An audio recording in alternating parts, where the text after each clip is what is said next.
कोंडाळा या गावामध्ये बूथ क्रमांक 197 या ठिकाणी आम्ही आलेलो आहे।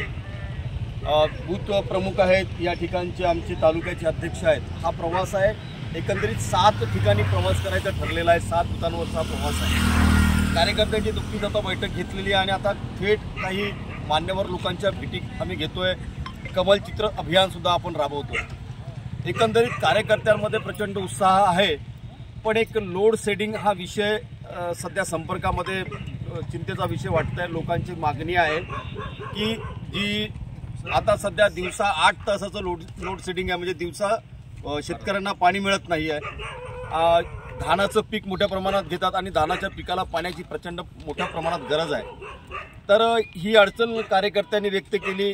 अनेक मान्यवरांशी बोलल्यानंतर मान्यवरांनी हे अडचण व्यक्त केली की सर्वांची इच्छा आहे की एक बार फिर मोदी सरकार, पुन्हा आम्ही मोदी साहेबांना मतदान देणार आहोत। पण या छोट्या छोट्या अडचणी तुम्ही आम्हाला तुमच्याकडून दूर करा, आणि म्हणून मग तालुक्यांच्या पदाधिकाऱ्यांनी ही अडचण सांगितली। आता ती मान्यवरांच्या दृष्टीस आम्ही आणून देणार आहोत, त्यांच्या कानावर ही गोष्ट सांगणार आहोत।